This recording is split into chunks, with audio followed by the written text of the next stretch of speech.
Just yesterday, a letter bearing the seal of the French government came across the desk of the symbolic Palestinian leadership of Mahmoud Abbas. Open it up and it says, France has committed to recognizing Palestine as a state. What? Their formal recognition will come in September, they say, at the United Nations General Assembly, when all countries of the world will get together and talk about all kinds of stuff. This is absolutely monumental. France would be the first G7 country, one of the most advanced economies in the Western world, to recognize Palestine. No other country of its stature has done so in the Western world.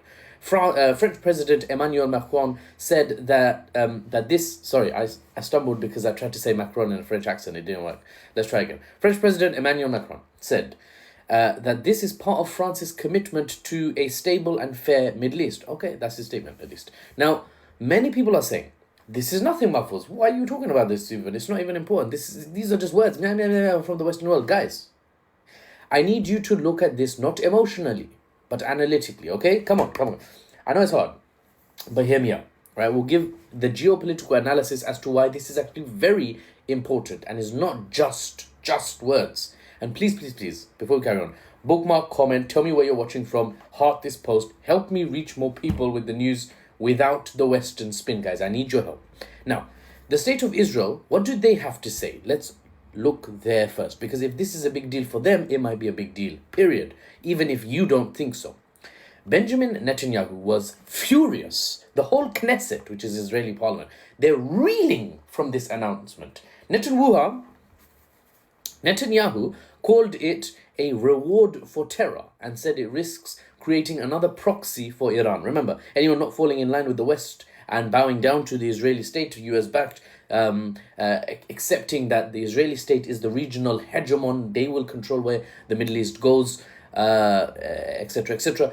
Anyone who falls out of line of that narrative is a proxy of Iran, basically, according to the Israeli state. Now, Israeli news is in uproar about this. They're exploding. You don't hear it because it's not your news. You don't understand Hebrew and it's not circulating in your country.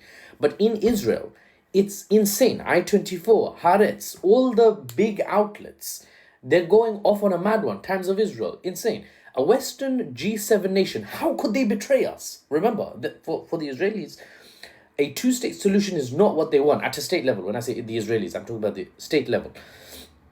A two-state solution is not what they want. A thief, you see, cannot live with the original owner in the house and go splitsies on how many bedrooms there are. Right? He would forever be looking over his shoulder because the original owner has a legitimacy and a claim to the whole house, and that just doesn't go away. The thief will never know peace. Right? He'll always be worried that the original owner might try something and eventually gain back arguably rightful control over the whole house. It's his house. Anyway, that's the analogy. It's not entirely accurate, of course, but good enough. Now, President Macron of France announced this just yesterday, and it comes after 3 big events that also were unprecedented. Big event number 1, the UK, France, and 23 other countries, Western-led, demanded Israel end its actions in Gaza, or they threatened there'll be repercussions, publicly criticizing, publicly condemning, and threatening repercussions unheard of for the Western powers before maybe 2 years ago. That was a huge event, and that was just a few days ago. That event came just 5 days after big event number 2, a historic summit in Bogota, capital of Colombia, South America, where global South countries, led by China economically, met to consider imposing sanctions on Israel. You heard me right. Sanctions on Israel, right? That too was unprecedented, and 12 countries there actually committed to those sanctions and encouraged the remaining 20 who attended the meeting to also sign on to sanctioning Israel by this General Assembly meeting in September. This is a big deal. It's turning out to be a big United Nations General Assembly. A lot is sort of expected there now as far as Palestine and Israel are concerned. And big event number 3, it's not over. It's not over, guys. Big event number 3, earlier this month, Macron actually was in the UK here, right? I didn't see him because I don't really get out of my house. I don't have time. But he was here in the Houses of Parliament, the UK sort of House of Parliament, and he publicly called on the UK to recognize Palestine as well. He said, join us, basically, in recognizing Palestine. Insane. That's the news. Now, here's the analysis. Guys, This isn't just talk. I need to stress this as a geopolitical analyst. Talk leads somewhere.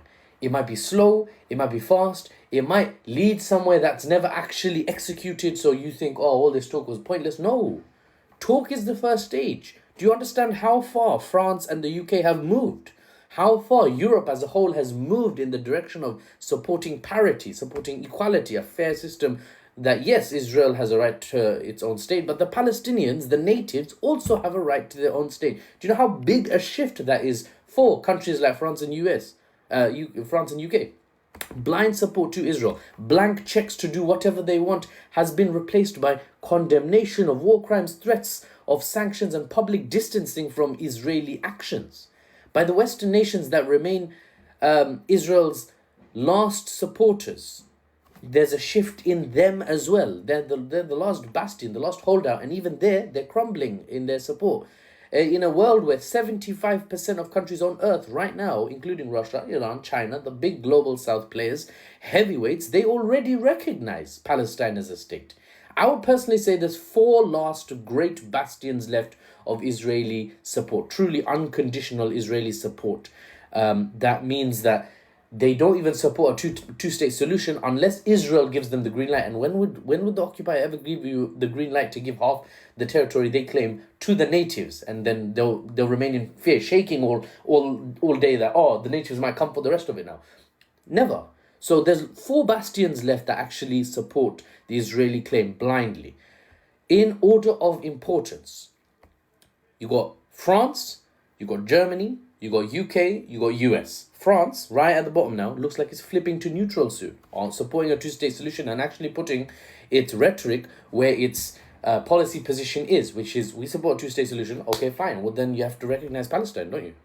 If Germany and or the UK in the next couple of days or weeks even followed suit and they said we'll also announce in September the recognition of a Palestinian state, insane, boom, Germany has its war guilt from 1930s, 1940s and mustache man to worry about. But the UK is potentially in line with France. We'll see.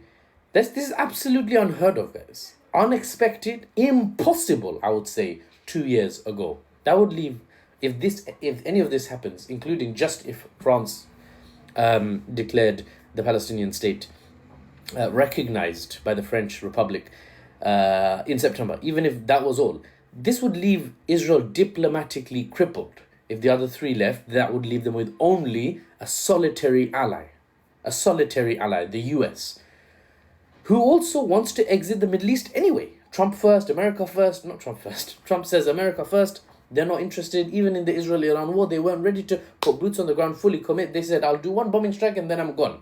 And so Israel panicked and had to agree to the ceasefire that America supported, right? Well, I've done so many. Check out my playlist on TikTok or YouTube or whatever. I've discussed that in depth, the Israel-Iran conflict. Now, the tide, guys, is turning. It's unquestionable, right? Faster now than ever before in history when it comes to Palestine being recognized universally. You might agree with that. You might not. I've got Israelis listening to this video and they think, no, we can't reward terror. We can't give the Palestinians their own state. Well, okay, fine. You can have that opinion and do it the way you want. I don't know what to do with it. How will things be affected on the ground, though, if France and other countries recognize Palestine as a state? Well, it might just lead to the end, first of all, of the crisis in Gaza. Enough pressure, and Israel may feel it's more beneficial to stop than to carry on. And practically on the ground, as it relates to actually establishing that Palestinian state that all the countries seem to be recognizing. Well, practically, establishing borders and its own sovereignty, its own army, its own economy for the Palestinian country. That's a long way off, I would say. But we will discuss all that on my TikTok page and in greater depth on videos through the tube. Search up Mahfouz Talukder 25 or click on my face somewhere here, and then the link in my TikTok bio will have a link to my more detailed videos. Otherwise, thank you for your support and for the unbiased news and analysis without the Western spin. I'm Mahfouz, and I'll see you on the next one.